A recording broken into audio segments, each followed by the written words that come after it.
আরে এই ছেলেটা আমাদের কলেজের সবচেয়ে গরিব একটা ছেলে। ও আবার টাকা পয়সা দান করবে? ও তো নিজের পেটই ভরতে পারে না, আবার বাচ্চাদের ডোনেশন করবে কিভাবে? আরে তোমার তো আমাকে আগেই বলা উচিত ছিল ও এত গরিব। আমি তো তাহলে ওকে জিজ্ঞেসই করতাম না ডোনেশন করছে কিনা। আমি তো জানতাম না তোমার পকেটের এই অবস্থা।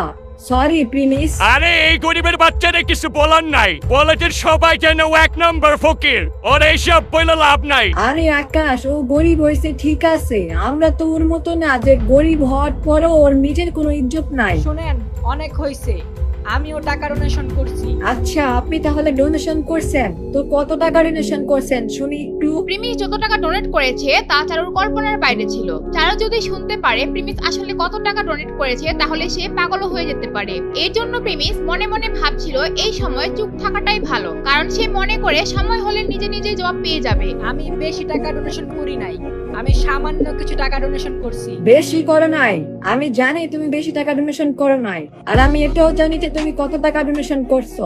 রাধিকা 10 টাকা দিছে, এর মানে তুমি সর্বোচ্চ 20 টাকা দিছো, আর না হয়তো 5 টাকা দিছো। তোমার লজ্জা থাকা দরকার ছিল, চুরির টাকায় তুমি রাধিকার জন্য ড্রেস নিছো, কিন্তু বাচ্চাদের জন্য তুমি সামান্য টাকা দিছো। চারু প্রিমিসকে উল্টাপাল্টা কথা বলতেই থাকে। অনেকক্ষণ ধরে প্রিমিস আর রাধিকাকে অপমান করার পরেও তার হিংসার শেষ হয় না। মাত্র একটা ড্রেসের জন্য সে তাদের দুইজনকে এত অপমান করছিল, সেটা দেখে প্রিমিস আর সহ্য করতে পারে না। আর এইদিকে চারুর এইসব কথা শুনে আকাশও মজা নিচ্ছিল। কি বলতেছো তুমি? আমার কোনো লজ্জা নাই, কিন্তু তুমি যারা ডার্লিং ডার্লিং বলতেছো, যার 3000 টাকা ডোনেশন নিয়ে লাগাইতেছো, তুমি কি জানো তার আসল মতলব কি? কি বললি তুই? তোর কি মরার শট দেখছে? দুই টিকার ভিখারি, তোর সাহস হয় কিভাবে এমনি কথা বলার আমার সাথে? কেন, খারাপ লাগতেছে নাকি? লাস্ট টাইম যখন বিলকিস লাইভ স্ট্রিম করতেছিল তুমি ওই স্ট্রিমে ছিলা না? পরে তুমি সামান্য কয় টাকার স্টার সেন্ড করে নিজেরে অনেক হিরো ভাবতেছিলা, তাই না? পরে একজন লোক আইসা 1 লাখ টাকার মতো সুপার চ্যাট সেন্ড করার পর তুমি ওইখান থেকে বাইরে আসছিলা, মনে নাই? প্রিমিসের বাচ্চা, তোর কিন্তু খবর আছে বইলা দিলাম। চুপ কর, নাইলে কিন্তু আমি তোরে এখনই বইলা দিমু। আকাশ যখন রেগে প্রিমিসের দিকে তেড়ে আসবে, ঠিক সেই সময় সেখানের উপস্থাপক সবাইকে বলে, প্লিজ সবাই শান্ত হন, এখন আমাদের যে মেইন ফাংশনটি আছে সেটা শুরু করব। আমি সেই সব লোকদের এখানে আসতে বলবো যারা 2000 টাকার উপর ডোনেশন দিয়েছেন। তারা সবাই এই স্টেজে আসেন, একসাথে ছবি তুলেন, আর কিছু বলার থাকলে বলতে পারেন। যখনই আকাশ উপস্থাপকের এই কথা শুনে তার অর্ধেক রাগ চলে যায়। সে স্টেজে গিয়ে ছবি তুলছিল আর প্রিমিস বসে বসে তা দেখছিল।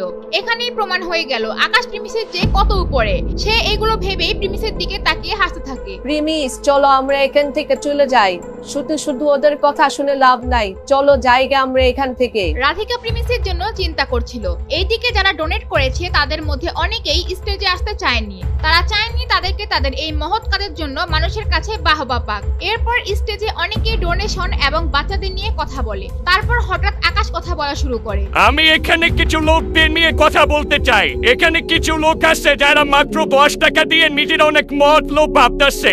আমার এখানে খারাপ লাগতেছে না যে সামান্য টাকা দিছে সে, কিন্তু আমার খারাপ লাগতেছে এর জন্য যে সে তো জানে সে সামান্য টাকা ডোনেশন করছে, তাহলে এত বড় লোকই ভাব ধরতেছে কেন? ওইসব লোকদের ওনার কাছ থেকে শেখা উচিত যে 4,50,000 টাকা ডোনেশন করছে। বড়লোক শুধু সে টাকা পয়সার দিক দিয়ে না, সে মনের দিক দিয়ে অনেক রিচ। আমি তো মাত্র 3,000 টাকা দিচ্ছি। আমি যদি ওই লোককে সামনে পাই তাহলে তার সাথে হ্যান্ডশেক করে একটা ধন্যবাদ দিব। প্রিমিস আকাশের কথা শুনে হয়রান হয়ে যায়, কিন্তু সে আকাশের আসল খেলা বুঝতে পারে। আকাশ আসলে এর জন্যই ওই লোকের প্রশংসা করছিল, যাতে ভবিষ্যতে তার যদি কোনো দরকার পড়ে যাতে সেই লোকের হেল্প সে নিতে পারে। এইগুলো ভাবতে ভাবতে প্রিমিসের হঠাৎ খুশি খুশি লাগে, কারণ সে টাকা ডোনেট করার সময় তার নাম লেখায়নি। এরপর সবাই ছবি টবি তুলে সবাই সবার জায়গায় চলে আসে। মাত্র 10 টাকা 20 টাকা দিয়ে তো ভাব কিভাবে নেয় মানুষ? এরকম বেশরম কেমনে হয় মানুষ? যে লোক মাত্র 10 টাকা 20 টাকা দিয়ে তো ভাব ধরতেছে, খালি একবার আমার সামনে আসুক, পরে দেখায় দিব না মজা। আরে ভাই, আমি তো ওই লোকের কথা ভাবতাছি যে 4,50,000 টাকার ডোনেশন করছে। আমি ভাবতাছি ওই ছেলে এত বড় লোক, কতই না হ্যান্ডসাম হইব। প্রিমিসের এই কথা শুনে হাসি এসে পড়ে, আর সেখানে সবাই ওই লোককে নিয়ে কথা বলা বলি করে। তখন আকাশও হাসে। সে বারবার প্রিমিসের দিকে ঘুরে ঘুরে তাকায়। সে প্রিমিসকে ছোট দেখানোর জন্য বারবার চেষ্টা করতে থাকে। আর সেই সময় উপস্থাপক আবার সবার উদ্দেশ্যে বলে, সবাইকে অনেক ধন্যবাদ যারা এখানে এসে আপনার মূল্যবান বক্তব্যটি রাখলেন, আর যারা স্টেজে আসেন নাই তাদেরকে অনেক ধন্যবাদ। আচ্ছা, এখন যারা আপনারা ডোনেশন করেছেন তাদের মধ্যে থেকে টপ 30 জন লোক আপনারা এখানে এসে ছবি তুলতে পারেন। তো প্লিজ যারা ছবি তুলবেন তারা স্টেজে আসেন। ডার্লিং, তুমি তো উপরে যেয়ে ছবি তুলবা, আমি তো তোমার অনেক মিস করুম। আচ্ছা, আমি কি তোমার সাথে উপরে আইসা ছবি তুলতে পারুম? হ্যাঁ হ্যাঁ চলো, এটা কি এমন ব্যাপার, তুমি চলো আমার সাথে। এরপর আকাশ চারুকে নিয়ে স্টেজে ওঠার আগেই ইভেন্টের দায়িত্বে থাকা এক লোকের সাথে কথা বলতে যায় চারুকে স্টেজে ওঠানোর জন্য, কিন্তু সে তাকে বলে, না না সরি স্যার, আসলে আমাদের এইখানে জায়গা খুব কম আছে আর আমাদের রেস্ট্রিকশনও আছে, আমরা এখানে কোনো এক্সট্রা মানুষ এই স্টেজে নিতে পারবো না। আরে ভাই দেখো না, এখানে কি কেউ গুনতে চাইবো নাকি? 30 জন লোক আছে না 32 জন, সবাই তো এগুলা খেয়াল করে বসে নাই। চারু সেই লোকটিকে বোঝানোর জন্য অনেক চেষ্টা করে, কিন্তু সে কোনোভাবেই মানতে রাজি না। সে তাকে এখান থেকে চলে যেতে বলে। তুমি আমার সামনে দাঁড়াও না, বলে দিলাম। তোমার এত সাহস কেম না হয়, তুমি আমার আটকেইতেছো। এরপর সে সেখানে একটা গ্যাঞ্জাম করে চারুকে স্টেজের মধ্যে নিয়ে যায় এবং তারা ছবিও তুলে ফেলে। এরপর তারা সেখানে ছবি তুলে নিচে এসে পড়ে। তারপর উপস্থাপক আবার সবার উদ্দেশ্যে কিছু কথা বলে। এখন আমরা ঘোষণা করব যারা 10,000 টাকা করে ডোনেশন করেছিলেন তাদেরকে এখন আমরা সম্মানিত করতে চাই। এর মধ্যে দানিশ খান, যিনি এই ফান্ডের মধ্যে 10,000 টাকা দান করেছিল, তার জন্য সবাই একটা জুড়ে হাততালি। এরপর সবাই দানিশের দিকে তাকিয়ে থাকে এবং সেখানে থাকা মেয়েরাও দানিশকে নিয়ে অনেক প্রশংসা শুরু করে দেয়। এইভাবে একে একে সবাইকে সম্মানিত করা হয় এবং এরপর সবাই চুপ হয়ে যায়। সবাই এখন তার কথাই স্মরণ করছে যে 4,50,000 টাকা ডোনেট করেছে। এখন আমরা সেই লোককে এখানে সম্মানিত করতে চাই যেই লোক আমাদের এই ফান্ডের মধ্যে প্রায় 50% ডোনেশন করে দিয়েছিল।